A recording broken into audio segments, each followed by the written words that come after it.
Turning human hair into DIY feather crochets. It's all about the prep, and trust me, this step makes all the difference. Let's go. Let's get into it. In this video, I am taking apart some feather crochets that were made using keratin bonding hair. Watch how easy this process is. I'm using my heating tool to gently warm the keratin bond until it softens, making it super simple to separate the hair from the string without a struggle. One important tip before you try this yourself. Always know the heat tolerance of the hair you're working with. I'm using human hair, which can handle this method, but different hair types have different heat limits. Using the right temperature helps protect the hair and keeps it reusable. I forgot to add that concerning the heat, these tools do give you the ability to change the temperature. So you just got to do your due diligence, figure out what temp your hair uses, and go from there. Now that I've separated all the hair from the string, it's time to prep it for the next step. I gather the hair back together and use my heating tool to smooth and clean up the ends. This step is super important because it creates a solid, clean foundation for the string to attach to. You can't miss this part. It's very, very important. We do not want frizzy, uneven ends attached to our strings, do we, my darlings? Those little details can make the finished crochet look messy. And we are not here for that.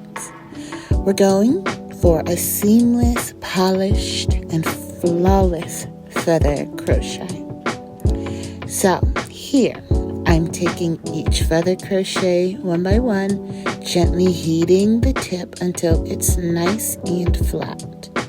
Once it's smooth and prepped, it's ready for the string to bond securely.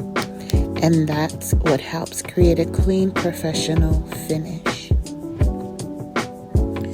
One quick thing I want to mention. This method works best when making DIY feather crochet with human hair. Here's why. Human hair has a much smoother cuticle, which means it naturally has a lot more slip than synthetic hair. With synthetic hair, you can usually secure it to the string by tying knots because the texture has more grip and holds onto itself. Human hair is different because it's so smooth that knots can easily loosen or slide right out. That's especially true with the soft, silky textures commonly used for feather crochet and miracle knots and boho braid styles.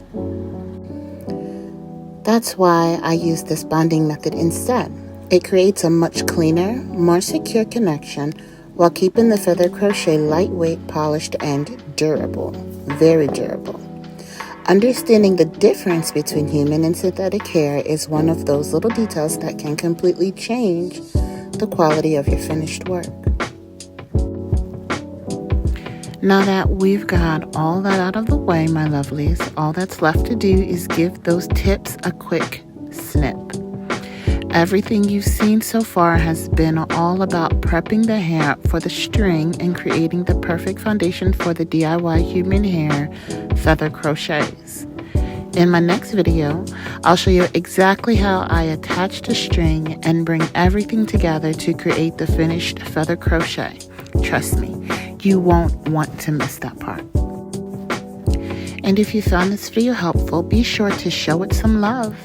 Give it a like, share it with someone who'd enjoy it, save it for later, and don't forget to leave me a comment or a question. And if you're not already part of the family, hit that follow or subscribe button depending on where you're watching.